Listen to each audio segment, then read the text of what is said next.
Matt Riddle, the King of Bros. Support WrestleTalk. Do it, bro. Support WrestleTalk! Johnny Gargano just returned babyface. I am Luca, and this is the trustworthy El Fakador Laurie Blake, and welcome to the post-NXT WrestleRamble, where if you'll have seen the Avengers Endgame trailer reaction, which was on the Screenstalkers channel, I discovered, or I learned something new from you today, which was... that destroy, like as in destroy WrestleTalk, means improve in Spanish. It's Spanish for improve. Improve WrestleTalk. That's all we're trying to do. You see, I did GCSE German, so I wouldn't have known that. Ja, bitte. Yeah. So it's a simple understanding. It is. Simple misunderstanding. It's a very basic misunderstanding, and that's why I'm here now. Yeah. So when you told me that, I was like, oh, cool. That means we can still do the NXT reviews. Yeah, and give me full access to the office and all of the staff and personnel there. Which just makes sense. So we're going to talk about the main event angle of this show, which also includes the main event match itself. And what a main event match it was. So this show is kind of built around the semi-finals for the Dusty Rhodes Tag Team Classic. Oh, yeah. You had Moustache Mountain versus the Forgotten Sons, and in the main event, you had DIY versus Aleister Black and Ricochet. Mm-hmm. Very differing qualities in terms of there. I mean, Moustache Mountain, amazing. Yes. We'll come on to that. Anyway, but the key to this was kind of built around the main event angle itself, which is that Johnny Gargano went out with an ankle injury, or like a knee injury or something along those lines. So he's there. So Tommaso Ciampa is now in the ring on his own. Yep. And he gets Black Masked and he gets 630'd, and Ricochet and Black advance through to the finals. And then Candice LeRae runs down, which is all she does on NXT nowadays. Her only job. Yeah, I was going to say, do you ever wrestle these days? So she runs down to the ring. She comes to check on Gargano. Ciampa gets out, and Ciampa looks like he's genuinely concerned for his friend being injured. He even leaves Goldie on the apron. Yeah. His most precious and prized possession. Absolutely. And so he helps Gargano up, and they kind of walk to the back. They walk up the ramp. Gargano's limping. Oh, so limping because he's so hurt. He's so hurt, in fact, he falls over. Falls over when he gets to the top of the ramp. And Ciampa's like, no, come on, man. We can do this. And he lifts him up. And then has this little look on his face, which is like, oh, it's coming. And he grabs him by the head, and he goes to throw him into the sign behind him. But Gargano stops him. Ha! It was all a ruse. You got worked, Ciampa. You got worked, Ciampa. Gargano was never hurt. He was never hurt, and he looks at Ciampa expecting this to happen. This whole DIY reunion has been for Gargano has become the puppet master. Yes. And he was the one that was playing Ciampa. What a wonderful twist in the tale. And he grabs Ciampa by the hair, and he throws him into the boards. Lovely poetic symmetry to how the original turn of DIY happened. And Gargano stands there, and he gives Ciampa a super kick to the face. The crowd are chanting, Johnny Wrestling, and Gargano and Candice are celebrating. And Johnny's just standing in front of the crowd going like, let me hear it. Johnny Wrestling is back.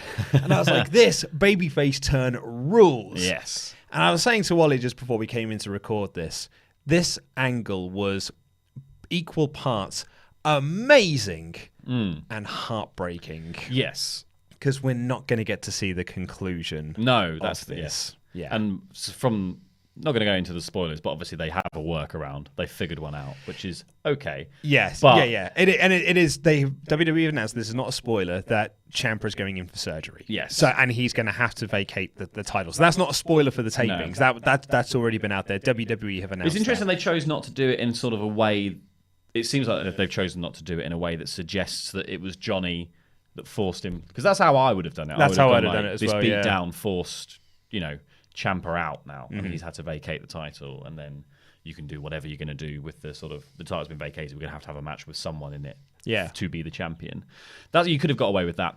One thing I will say about this, though, could they not have left it another week? Do you not feel like this could have been the final of the Dusty Classic, rather than the Forgotten Sons? Well, yeah, quite. That could have still been a very epic end, and it probably wouldn't have taken away from the win of Black and Ricochet to have had this come after the match, because they could have won the match in great fashion, had the sort of like revelry of people going, wow, you're going to face the War Raiders for the tag team champions at TakeOver New York or whatever, if that's kind of what's going to happen. And then we could have had this turn of the Johnny turning face again. Like, we could have just done that, and it would have been, I feel like, instead we're going to have to sit through Forgotten Sons, Black Ricochet, and see if that's any good. Well, yeah. I mean, good Lord, they're strapping the rocket to the Forgotten Sons, aren't they? Well, yes, but Jackson Riker is clearly the one in that group that feels like the big deal. So I don't know why they're doing it, the strapping the rocket to the lackeys. It was,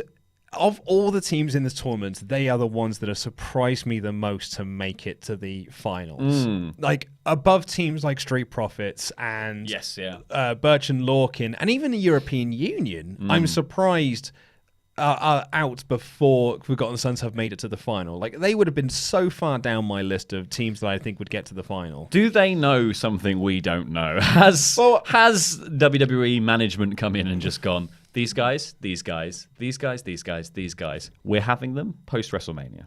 And they've just had to go, okay. So. Or is it just a case of they wanted to do it because, as Percy said last week, they were the only team in, excuse me, to have been trained by Dusty. Exactly. So I wonder if it's for that purpose more than anything. Maybe it's just a nice thing for them. Also, it kind of does elevate them as a team, which they have been very much kind of bland on NXT since they debuted. So this is a way to kind of say, like, no, we are pushing these as a big deal. So off the back of, if they don't win the tournaments, you know, they've got somewhere to go after that as well. Still feel like they're in that sort of main event slot of the tag team division. I think the problem is, though, it's created a lopsided structure with this now, where I'm only half as interested in the tournament in general as I would have been. Like, you know, coming into last night's episode, I was very much of the opinion, like, well, I like Moustache Mountain, but I'm not really bothered about seeing them face the Forgotten Sons. I'm very interested in this final match. And then now the final is going to be Aleister Black and Ricochet versus Forgotten Sons, and I'm sort of half as interested in that as I would have been. Yeah, I mean, we'll talk about that in a bit, I suppose. Because we got off topic of our original debate about our original topic of Gargano turning babyface, and there was a moment during this match, which was DIY versus Black and Ricochet, where I just suddenly made the note, oh, this is the last time we're going to see Ciampa wrestle for a while. Oh, yes, yeah. And there's that, all of a sudden it just hit you. I've been like, sorry, I sound like I'm croaking up, but I've just eaten something. I've got some food stuck in the back of my throat. He's really sad about I'm so Ciampa. choked up about Ciampa. I actually genuinely am. And it was like, there was almost that moment of, oh, what a great 2018 he had. And like, coming back from his injury, putting himself as the biggest heel in NXT, not just in NXT, but in arguably all of wrestling, winning the NXT championship and having this incredible series of matches with not just Gargano, but the match he had with Dream as well, the matches he's had on TV with Aleister Black. And you just think, man, this was so close to being perfect. Yes. And unfortunately, we're not going to get to see its natural conclusion. And that really does suck. Yes. I feel like they're smart enough, though, that the solution will hopefully be amazing when it does come round. Like, when, you know, they managed to make the most of his last unfortunately timed injury, and actually it was almost better for it that he returned injured to cacophonous boos and couldn't actually wrestle, because it just delayed the gratification of Johnny ever beating down Ciampa, because Johnny was a nice guy. He couldn't touch injured Ciampa, but Ciampa could turn up every week and taunt anyone he liked. Like, that was, you know, you don't kick him out when he's down if you're kind of a noble person. So it kind of works in this scenario, you know, as long as his surgery goes well, he can return without having to wrestle. And he's so good on the mic, and he's such a good presence that he can stir the pot without actually having to step in the ring. Yeah, and Gargano's kind of position within NXT now is a bit unknown, because with the Ciampa injury, he hasn't been on the main roster since. You know, he was part of that foursome that were brought up out of the blue because they needed to change things up. But he's not been featured since Ciampa went out with the injury. So there's question now as to whether Gargano is going to go up to the main roster, or if he's going to stay in NXT for a little bit longer, maybe see what happens with the Ciampa recovery and whether or not we can get that a storyline finished there, or whether we just bring Gargano up and then, should we do it, we'll just finish up the storyline on the main roster instead. It must be such a difficult situation to be in, though, as well, to just go, well, like, what do we do here? Because they kind of, you must feel like, one, you've written it, you want to finish it. Mm-hmm. Two, you feel like you probably owe it to the Full Sail crowd for that to finish for them, you know, either at TakeOver or there. Yeah. However, you know that actually just finishing it on the main roster is a way to create 2 stars. Yes. Immediately. Yeah, like, absolutely. Johnny goes up, has a bit of immediate success, wins a title. During that celebration, Ciampa makes his return. Yeah. Nails Johnny. And inserts him straight into a storyline, into a feud. And that's kind of what we've been looking for with some of these main roster call-ups, rather than just being like, here are some lads. Yeah. Those lads now will do a wrestle. Yeah. Enjoy. These are tag team. But this match... They have 2 separate entrances. Yeah, quite. Anyway, this match, this DIY Ricochet Black match was awesome. And that's when like the fact that Ciampa's not going to be resting for a while really struck home with me, because I'm like, he's so good. And he was just working so beautifully with Black, and he was working beautifully with Ricochet, and all 4 of these guys were just clicking. And it was just magic on screen. It was so nice. And it put the other match to shame. Oh, really, didn't it just? This was proper main event worthy. The crowd were, I won't say the crowd were quiet, but the crowd were audibly quiet in terms of you could tell this was the end of a taping cycle. Yes. And they have been there for 5 hours. They've seen these guys already, you know, multiple times over. They're just a bit tired. And I don't blame the NXT crowd for that whatsoever. No, absolutely not. And I think also there's these tapings had happened after the call-ups, right? So yes. Yeah, so there's a degree to which people will be calling on the idea of some of this just because they're not sure people are sticking around long enough to ever see it through. So it's kind of, you know, it is difficult to get invested in something when you're not sure what's happening. And now we're in a state where we're even less sure what's happening. Yeah. But I think credit to the 4 lads in that the crowd were quiet because they were tired, which again, I don't blame them for, but they were very loud for the angle that followed. Oh, yeah. And they got massively, massively into the story that these guys were telling, which I think is a real testament to how good this story has been. So I thought this was an absolutely incredible match, including the spot where Gargano gave, I believe it was Aleister Black, the Tower of London on the apron. Oh, mate, that sounded like it sucked. That's not a nice move. That's not a nice move. It's not a nice move. Oh, it's not indeed. It was, there was just some really, really good stuff in here. I love Black's hot tag and him running wild, and yeah, just absolutely crazy stuff. I love the double submission spot where Gargano gets his knee injured, or pretends that his knee is injured. So Gargano has Black in the Gargano escape. Yeah, which is a pun. It took me far too long to get to working out what the pun is of the title of the name. So he's got because it's naff. I'm just like, oh no, his name's Gargano. Yeah. And he's in a submission. Gargano escape. Yeah, that makes sense. It was only when we were recording, I believe it was WrestleRamble Extra. We did NXT TakeOver Toronto as one of our Patreon exclusive podcasts. And it's when I wrote it down and I was like, oh, it's Gargano escape. Yeah. Right, okay, I'm there now. Anyway, so he's got the Gargano escape. He's got him in the Gargamesh. The Gargamel escape. He's got the Gargamel escape in. And Papa Smurf. And Ricochet, Papa Smurf. I actually know Ciampa with Papa Smurf in it with that beard. But anyway, so Ricochet tries... Smurfette. And then... Anyway, Gone too far. Ricochet tries to stop this submission, and Ciampa grabs him and gets in the armbar, the big sort of armbar spot, and they're doing the double submission, and the commentators are putting over, this is how DIY beat the Revival to win their first tag team titles. This is really, really great. And then all of a sudden, Ricochet just powers up. He lifts Ciampa into a Death Valley driver, and then he DVDs the digital versatile discs. Ciampa into... He absolutely Blu-rayed him there. And he Blu-rayed him into Gargano doing the submission move. It was, I mean, I know we've been joking about it and sort of talking over the top of it, but it was such an inventive... It was a cool spot. So cool. And as you say, a really good way to then kind of have Gargano go out and sell the angle. It was brilliant because seeing the spot happen, I just went, whoa! Yeah. And then afterwards, I was like, I just thought, because it was a bit ungraceful, but in the right way. You know what? It looked like that sort of like, this was difficult to do. Yeah. So it didn't quite go as planned. Except it did! Yeah. And I was like, oh my God, they've actually hurt themselves there. And then Johnny was like, called the ref over and was like, my knee, and then rolled out of the ring. So I was like, great. what? And then I was like, okay, that's a bit of storyline here. Yeah. This, in my mind, I was like, this leads to them falling out or something. Like, Johnny's always the one ruining things for Ciampa. Bloody blah, always, blah, blah, blah. always Gargano. Johnny naff wrestling.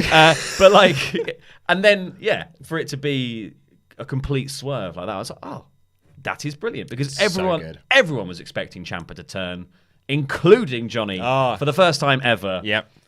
Johnny was fool me once. He was playing Shame him on like me. a fiddle. Sorry, fool me once, shame on you. Fool me twice, shame on me. Fool me 3 more times, still shame on me. Candice did warn me of this. Candice did warn me about this. I should listen to my wife more. Aha! I got you! I'm the puppet master now. Well, listening to your wife is a lesson we should all learn. Ciampa went for the fairy tale ending after this. This really... podcast is sponsored by Luke's wife. She is wonderful. And like they had this really nice like exchange spot between Ciampa and Ricochet, and then eventually Black Mass and the 6:30 Black and Ricochet advanced to the finals. Black celebration of getting to the finals as well. Like it really felt like it meant a lot to him. Not someone who's not a tag team wrestler. Yeah, just felt like he was like, yes, get in. That was great. So I really appreciate the celebration. And then the big angle ended. I thought it was a cracking match. Unbelievable. But it also absolutely awesome. Considering it feels a bit like, I know Black and Ricochet have come together because they both have frustrations with people in the tournament, but mostly with the Undisputed Era. It's interesting that this match sort of feels like a nice wrap up for Black as well, to be I've got one over on both these guys. Ricochet also gets to have one over on Johnny Gargano after the match at the last takeover. Like, it's a nice kind of culmination of things. Yeah. Despite the fact that it's just sort of feels it's a tournament where they just go some tag teams from across NXT, where not all the tag teams actually have storylines going on. Yeah. No, I thought it was a really, really a beautifully wrestled match, and the post-match angle was absolutely awesome. But I mean, it sucks. It really sucks that we're not going to get the conclusion that we all wanted. The conclusion that not just we as wrestling fans wanted, but the conclusion that they wanted. Yes. So that kind of sucks. But however, this was a brilliant episode of NXT, and we're going to review it in full. The show kicked off with a recap of last week's first round of Dusty Classic action, and goddamn, what a great show that was last week. One of the finest hours of my life. Man, it was so good. And we kicked off this week's episode with semi-final action between Moustache Mountain and, yes, the Forgotten Sons. Not a great match, this. No. I thought it was a bit boring. They weren't gelling. I thought Moustache Mountain, Tyler Bate in particular, like he was very, very good, as he usually is, being his big strong boy and his big spinny boy when he did the spiral tap off the top. Oh, yeah. But it was... I don't exactly have a lot of notes for it because it felt like watching it, there wasn't a lot of notes to take. Like, Forgotten Sons targeted Trent Seven's knee. They did a long submission spot with him. And then it was essentially Riker interfering. Yes. Like, Riker put Blake's foot on the ropes, I believe, or was it Cutler was one of them during a pinfall because Moustache Man had the match won. And then there was a bit where Riker he nailed Bate on the outside. As he got pushed off the top rope. Exactly, yeah. And then that distracts Trent Seven, which allowed the Forgotten Sons to hit their finish and get the win. Their finish, by the way, I don't think has a name. No. Which they've done it a fair number of times now. Give it a name, lads. Yeah. It's about time we had a name. They're workshopping names frantically at NXT. That just got pages and pages. They got walls covered in it. It's like Beautiful Mind. It's just like, what is this called? The forgotten name currently. Like I keep having to write. They hit their finish. Yeah. Like reverse DDT stomp thing. Yeah. And they advanced the finals. They want to call it mudhole stomping. That's why. And they're just like, we can't call it. Can't that. Big way to put the team over. Not going to take that away from them. Big way, and it does. This feels like we're putting a lot of stock into this team. So I could imagine we're going to see a lot of the Forgotten Sons throughout 2019 in the tag team scene, which, that's probably a good thing. We need to push more of these tag teams. As I kind of sort of said in the opening of the show, I just think there are more teams that I would have put ahead of them. Yeah, and I don't know whether it's just they haven't had the right opponents or they haven't had enough time in the ring or whatever it is. Like last week's episode, they were far better than I've seen them before. Yeah, they were great. And this week's episode just felt like they were going backwards, but they were actually in there with people who were much better. Yeah, totally. Like, by all Moustache accounts. Mountain are incredible. Like, Tyler Bate and Trent Seven are incredible wrestlers. They should, like, it felt like this match should have been better than it was. And it wasn't a terrible match. It was just a bit boring. I think they psychologied themselves out of having a good match almost. They tried to do too much ring psychology of like, we're going to work Trent's injured knees, like, and do all this kind of stuff where it's just like, you've just got the difference maker on the outside. Let's just do it simply. Jackson Riker gets involved. Yeah. It doesn't have to be anything more than that. Just put on like a pretty good showcase, like go balls to the wall for like 5 minutes and then just let Riker interfere.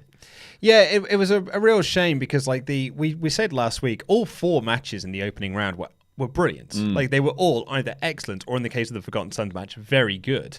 And it's kind of a shame that this has been the worst match of the tournament and it's in the semi-final position. You kind of want to elevate. You want to kind of like keep moving upwards in terms of match quality, which, you know, Black and Ricochet did with DIY. Yeah, they could have done with a bit more chaff in the tournament in the first round, really. And then we could have weeded them out and just gone into like 2 really great matches this week. Yeah. But they unfortunately stacked it last week, so we just lost a lot of people who were amazing. Yeah, exactly. And it's all like, it's babyface teams as well, because it's Lorcan and Birch, it's Street Profits. The only heel team would have been like European Union, which I would have absolutely loved to have seen. They're not heels, they're just European. That's just the way European guys are. That just makes them bad. Ask Rusev. Ask Brexit. Oh, man. I don't know if you heard us talk about this, but I saw someone tweet that said, like, Brexit is the new Fire Festival. Which really made me laugh. Anyway, backstage, Matt Riddle, Michelangelo, is backstage with Kathy Kelly, and kind of repeated what he said last week with Velveteen Dream, that he just wanted to get a closer look at the... See if it comes in bro size. The North American... Oh, God, Matt Riddle's lovely. What a wonderful man. And yeah, just wanted to... He ate some pizza backwards. And off he went. He just wanted to get a closer look at the title. And then Adam Cole walks up and he goes, he doesn't understand why Matt Riddle thinks he deserves a title shot. And Matt Riddle challenges him to a match, and then kind of like they go their separate ways. Good little backstage segment. Really like Riddle. Love Adam Cole. Very happy with this. We then got a setup for a match at NXT TakeOver New York. It was a number 1 contendership match for the NXT Women's Championship between Shirai, Io Shirai versus Bianca Belair. So this has kind of been bubbling over for pretty much since after the last TakeOver events, because you had that 6-woman tag where Io was the one who got the pin over Baszler.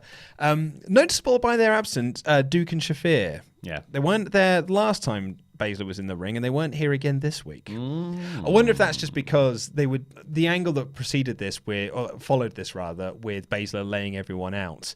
It was kind of probably seemed more beneficial for Baszler to do it on her own rather than having Duke and Shafir also beating them down as well. Into Shafir. Yeah. Don't want interferences. Yeah, very nice. I like it. But Baszler was out for commentary here, and she kind of had a couple of set lines and then didn't have much else to add after that. So it was really cool, like when she's like, yeah, Io Shirai's won things, but she's a nobody from Japan. I don't know why she thinks she deserves a title shot. So she said that, and then someone else asked her another question about Io. So she just repeated that again. I was like, I'd have liked to have seen her have more answers than just, she's a nobody from Japan. And Bianca be like, well, I've already beaten her. Like, I think you kind of needed a bit more from that. It kind of works in the sense that she can't even bother to have more than one thought about them because they're so beneath her. But I don't think that's what actually happened. That wasn't the story they were telling with this. No, exactly. It was just I've run out of things. I wasn't expecting so many questions, Nigel. There was a bit when she got up to like go and interfere in the match. Percy was like, "Where's she going?" And Nigel was like, "Oh, look, you've offended her now. She's walked away." Nigel McGuinness, what a legend! What an absolute legend. He loves that people are using the Tower of London spot because he's the only one who gets to call out Tower of London. It's my finish and people are doing it. I'm going to call it by my name. This had some really good stuff in there. I like some of the action in this. There's a moment when they did like this roll through double stomp So like Shirai rolled through a Bianca Belair move and instantly was up in the air for this double stomp. There was like no hesitation. There was no wasted movement in this. Unbelievably It's athletic. crazy. There was a bit early on where they just both started doing backflips. Yeah. Like they were just like, wee! I was like, this is amazing. Like this, it felt so different to a lot of the women's matches you see in WWE because the pacing of it was just like where they're transitioning, say, Charlotte and Becky and Ronda into much more vicious style of wrestling. Sasha and Bayley are doing very sort of technical wrestling style, smart spots, that kind of thing. And here we're just getting like, oh, look at the crazy flippy stuff that we can do. Yeah. Like it feels so different to have like these fast-paced, stringing together, really impressive feats of athleticism. Madness. Yeah, I thought it was just really, really cool. And there was some good stuff in there. Io did a Frankensteiner. You had Belair using their hair and hitting the moonsault, but Belair got the knees up. And, oh man, Belair's spear is absolutely wicked. So great. And then eventually Baszler got up from the desk and she ran down and caused the DQ because she believes that everyone is beneath her. And she kind of proved that by laying everyone out. Oh, this was cool, I thought. Oh, so she looked And the like... crowd hated it. Oh, Like, perfectly. Perfectly. Like, Baszler is such a threat. Like, and a believable threat as well. Like, she's just so brilliant in her character. And when she's beating people down, it looks so vicious. I'm 100% in love with Shayna Baszler. She just does it with such a like blasé look on her face as well. So she strolls down to the ring, drags Shirai out and dumps her on the floor. Gets in the ring. Kira Fuda clutches Bianca Belair. Knocks her out. As Shirai comes back in, Kira Fuda clutch. Knocks her out. Kairi Sane runs down and starts wailing on her. Kira Fuda clutch. Yeah, absolutely. Yeah. Well, I'm not having this, mate. Yeah, it's just Get away from me. It was nuts. It was nuts. She just like every time she just like, yep, okay. And then when Shirai gets back into the ring to help and Baser's walked away, Baser's like, no, I'm just going to do it again. Runs down, Kira Fuda clutch, going to take you out again. It's like Solid Snake. Solid Shayna. And she was really... What I loved about Kairi Sane's run-in, though, is Kairi Sane didn't just do a run-in. She stopped at the top of the ramp and did a telescope thing to like see, are you beating up my friend? I just love this character beat of just like, I don't think she's beating up my friend. Let me get my imaginary telescope. She is beating up my friend. Now I can run down to make the save. What a wonderful, adorable person she is. Yeah, didn't help though. Oh no, it didn't help. Rubbish. It was a rubbish terrible save. friend. Yeah, she got absolutely beaten up and crucified. And then at the end of it, like Baszler's walking out of the building, and Kathy Kelly walks up to ask about her actions, and Baszler's like, "There's not a single woman in there that deserves a shot at me," and it was very, very good wording. It's not a single woman who deserves a shot. And then Kathy Kelly says, "Well, I've just had word from Mr. Regal. You're going to be defending your title in a fatal 4-way." At NXT TakeOver New York, rather. So it's going to be Baszler defending against Belair, Io Shirai, and Kairi Sane. Awesome. Well, this is good, but this is also good if we're going to do, if Baszler's moving on after this. This is a great way for her to lose the belt, but not lose any mystique or magic and still remain a very credible threat going on. Because, she doesn't have to get pinned here. Yeah. She can still, she's obviously been pinned by Sane before, but And Shirai. Yeah, and Shirai. But it doesn't necessarily matter. Yeah, absolutely. But also, to your point as well, that Baszler doesn't need the belt so if she is going to be called up. Because if they're losing Rousey as well, like if Rousey is going to take this time off after WrestleMania, they kind of need that sort of MMA presence. You can bring Duke and Shafir with her. Like, it's just sort of her lackeys. And you've already got an inbuilt storyline then between Belair, Shirai, and Sane to feud over the title for the next few months before you lead to your big summer show. And your Money in the Bank show, and you've got that other show as well. So you kind of got an inbuilt storyline already there between those three. Yes. And then you could add another person into that to kind of shake things up. Maybe Candice LeRae might do a wrestle. Maybe. I mean, I don't get your gear on, Candice, one of these days. I won't go too far. She might do, though. So that's pretty much everything that was on the show. They also recapped the Lee Dijakovic action from a couple of weeks ago. I cannot wait. Their rematch is next week, right? Is it? I think so. I can't wait, and I hope it goes to a no contest again. Oh, mate, yes. I do not want this to end until Nope. Takeover. Yeah. I want this match at Takeover. Me too. I want it to mate. start the show at Takeover, and it just continues going and on. I just want you to that's it. It continues going on, and all you hear throughout the other matches is somewhere in the distance an echoing chop. Reverberating around the arena. Yeah, no, totally. Like they start this match, and they like if you did it, false count anywhere or whatever, and they just brawl all around the building. So after every match, like cameras are catching up with where are they now? Oh my god, they're in the lav. Just like kicking the crap out of him. Power bombing him into toilets, into cisterns and whatnot. So anyway, I thought this was a great episode of NXT. Really, really enjoyed it. I wasn't so much into the opening match, but I very much enjoyed the women's segment in the middle, and I loved the DIY Black and Ricochet tag match and the angle that came after it. Yeah. So I would say there was 3/4 of a great show. We are well on the road to take over New York. Yep. And my gosh, absolutely, I could not be more excited for that show. Really building up a very, very strong card, which I'm. It's my WrestleMania. So anyway, that is all we've got. Oh no, sorry, it's not. We've got some Patreon shout-outs to do. I'm going to move my laptop across there so you can read them. I can see them. You can see them.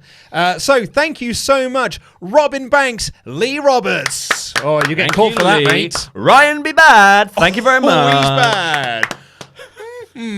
This is a tasty Tim Heidenberger. Yes. Laboured puns. Probably better than Kyle Philip O'Reilly. Big claim. Big claim. The tactical distraction. Anthony Ibanez. Yes. I think he's talking to you. Damian Thompson. Matthew. They built this city on rock and roll. You're welcome. And I ran Tabori. I'm getting into Luke's headspace here. We need more vocal based so we can get demonetized. Astounding. Try that again. Astounding. Crikey, what's wrong with me? Astounding Abdullah Alenzi. Yes. Woo! The Mountain. Matthew Dennis. What a mountain of a man! He is taller than most mountains. Thank you so much for watching, and thank you for watching. Anyway, click the videos that have just appeared on this desk here, because we did a big reaction to the Avengers Endgame trailer. I keep saying Infinity War. The Endgame trailer. We were there with Pete. So click the video and watch that. Head over to Screenstalker. Apparently, they're trying to improve WrestleTalk. Yeah, destroy WrestleTalk. And I completely believe what he's saying. I'm Luke Owen. This has been our Fake It or Laurie Blake, and that was some quite bad outroing.